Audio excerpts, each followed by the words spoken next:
Barrister S M Shahriar Kabir যদি ওখানে ভেতরে থেকে উনি ভালো সাপোর্ট দিতে পারে তাহলে উনি দায়িত্ব নেবেন, আর যদি উনি বাইরে থেকে ওনার প্রভাব বলাটা এরকম হয় যে বাইরে থেকে ওভারঅল এনভায়রনমেন্টটা মেনটেন করাটা ওনার লোকাল যে সংগঠন আছে লোকাল অর্গানাইজেশনের সাথে আলোচনা করে ডিসিশনটা হবে, এমন যদি হয় ভোট কেন্দ্রের বাইরে যদি ওনার নির্বাচনী এলাকার বাইরে যদি দায়িত্ব দেয় আমার মনে হয় না নিলেই ভালো হবে। এই কথোপকথন ইসলামী ব্যাংক বাংলাদেশের independent director Mohammad Abdul Jalil, Bangladesh জামায়াতে ইসলামী ঢাকা মহানগর দক্ষিণের সেক্রেটারি ডক্টর শফিকুল ইসলাম মাসুদ এবং ব্যাংকের কয়েকজন কর্মকর্তা কর্মচারীর মধ্যে ভোট কেন্দ্রের ভেতরে বাইরে দায়িত্ব বন্টন নিয়ে প্রশাসনকে আপনাদের কথায় ওঠাবেন বসাবেন, আবার নির্বাচনী দায়িত্ব বহনকারীদেরও নিজেদের মতো করে চালাবেন। আপনারা জান্নাতের টিকিট দেন, কিন্তু টিকিট দেওয়ার এটা কেমন তরিকা?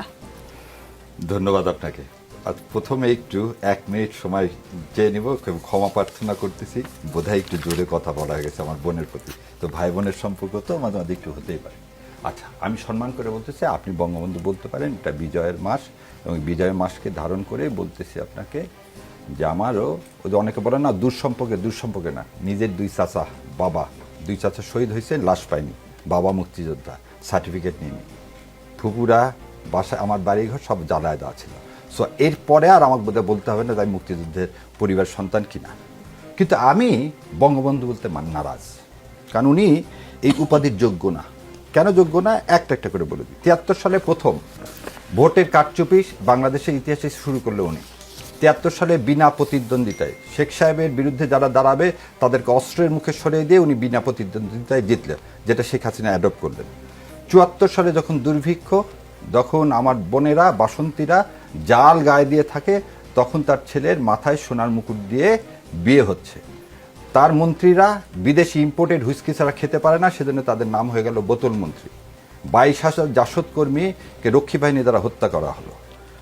সিরাজ শিকদার কোথায় এক বলে হত্যা করা হলো। বাংলাদেশকে হত্যা করা হলো, আওয়ামী লীগকে হত্যা করা, আবার বলতেছে বাংলাদেশ এবং আওয়ামী লীগকে হত্যা করা হলো 75 সালে 24শে জানুয়ারি বাকশাল কায়েমের মাধ্যমে। সেই লোক কোনোদিন বঙ্গবন্ধু হতে পারে না, কারণ সেই লোক এই দেশকে ইন্ডিয়ার হাতে তুলে দেওয়ার জন্যই পাকিস্তানের কাছ থেকে আমাদেরকে সরিয়ে ফেলে। সেই জন্যই আমাদের 36শে জুলাই আমরা সবসময় বলতেছি দ্বিতীয় স্বাধীনতা। সো স্বাধীনতার মাসে এই কথা বলতে পেরে আল্লাহর কাছে আমি শুকরিয়া আদায় করতেছি যে ইনশাল্লাহ এখন আমরা ভারতীয় আধিপত্য বাইরে চলে আসছি। এবার আপনার কথার উত্তর দিই। ইসলামী ব্যাংক, এই ব্যাংকটা বোধহয় ভুলে গেছে সবাই, বোধহয় এস আলম লক্ষ লক্ষ কোটি টাকা এখান থেকে নিয়ে, কিন্তু এই ব্যাংকটা এখন কিচ্ছু নাই এবং 5টা ইসলামী ব্যাংক মিলে একটা ব্যাংক করা হচ্ছে। এবং ইসলামী ব্যাংকে যারা একসময় চাকরি করতো বেশিরভাগ জামাতে ইসলামের লোকরা চাকরি করতো, এটা অস্বীকার করার কিছু নেই। এবং যারা চাকরি করতো তারা বেতনের একটা টাকা কোথায় দিত? জামাতে ইসলামকে দিত, এবং এটাকে বলা ইয়ানত। সো জামাতে ইসলাম যদি ইসলামী ব্যাংকের লোকজনের সাথে কথা বলে থাকে, তাদেরকে কি আদৌ পুলিং এজেন্ট করা হবে? আমরা জানি না, সরকার সিদ্ধান্ত নেবেন। আমরা যেমন বলছি ইলেকশন কমিশনে যে লোকগুলো চাকরি করেন 2000 সালে অ্যাপয়েন্টমেন্ট পাইছেন, যারা এতদিন কি ছিল, যারা এতদিন চাকরি থেকে বৈষম্য শিকার হয়েছিল, তারা বেশিরভাগই বিএনপিকে সমর্থন করে, তাদেরকে যেমন ওইখানে দেওয়া উচিত না, ঠিক একই রকমভাবে বলতেছি যদি সব জায়গায় আমরা যদি বলি, তারপরেও বলতেছি যে যদি এইভাবে কেউ কোনোদিন বলে থাকে এবং ইবনে সিনা বা অলরেডি বিএনপি অবজেকশন দিয়েছে এনাদেরকে যেন ওই পুলিং স্টেশনগুলোতে দেওয়া না হয়, সরকার অ্যারেঞ্জমেন্ট করবে। সরকার ইসলামী ব্যাংক কেন, ইবনে সিনা কেন, কাউকে দিবে না। আর শাহজাহান ভাই যেটা বললেন ওটা দিয়ে প্রমাণ হয়, উনি বলছেন কি ভারত থেকে এখনো টাকা আসতেছে, অস্ত্র আসতেছে, প্রশাসন আমাদের কথা শুনে, এই আমাদের মানে আমার আপনার সবার। তাহলে জামাত ইসলামের কথা যদি প্রশাসন চলতো, তাহলে এই আওয়ামী লীগ এভাবে বাস পড়াতে পারে না, আওয়ামী লীগ এভাবে দেশের মধ্যে প্রতিটা মিডিয়াতে টাকা খরচ করে যে ইলেকশন হবে না এই একটা রেওয়াজ তুলতে পারে না, এবং আওয়ামী লীগ বা যারা আজকে ভারতের আধিপত্যবাদের বিরুদ্ধে কথা বলে তাদেরকে আবার হুমকি দিতে পারে না। জি, আমি আবার ওই প্রসঙ্গে আসি, ভিডিও ক্লিপ প্রসঙ্গে। 23 অক্টোবর বিএনপির পক্ষ থেকে নির্বাচন কমিশনের কাছে আপনিও উল্লেখ করেছেন, সেটা ইসলামী ব্যাংক, আল আরাফা ইসলামী ব্যাংক এবং ইসলামী ব্যাংক হাসপাতালের কর্মকর্তা কর্মচারীদের জাতীয় নির্বাচনে দায়িত্ব না দেওয়ার আহ্বান জানানো হয়।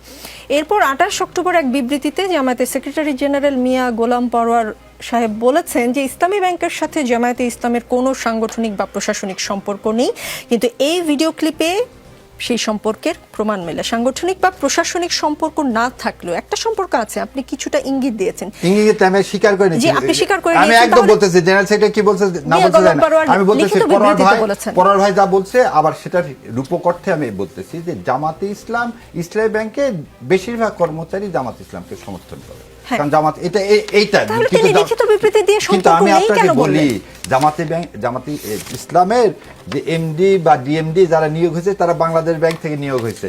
আর আগেকার মতো আমার সৌদি আরবের শেয়ার হোল্ডারও নাই, সব শেয়ার তো কুক্ষিগত করে এস আলম সাহেব ওটা একটা শোনেন। ইসলামী ব্যাংক এখন রীতিমতো বার্ডেন, কারণ ইসলামী ব্যাংকের এলসি অনার হয় না। আমি জানি না বোন আপনি জানেন কিনা যে 5টা ইসলামী ব্যাংকের কথা বলছেন, একটা ব্যাংকের এলসি অনার হয় না।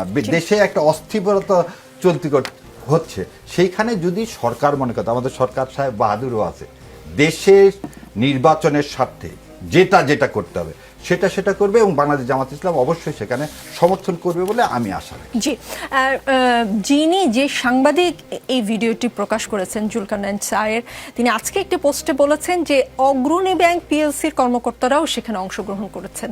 আমি তো দেখতে পাচ্ছি এখন জামাত ইসলামী বোধহয় সব ব্যাংকের লোকদের সাথে কোনো একটা বিশেষ গোপন সম্পর্ক তৈরি করেছে কিনা এটা ইনভেস্টিগেশন করলেই বোঝা যাবে। নির্বাচনকে কিভাবে প্রভাবিত করতে চাচ্ছে বা আদৌ আসলে নির্বাচনকে কতটা প্রভাবিত করতে যাচ্ছে জামায়াত, সেটার প্রমাণ হয়তো মিলবে।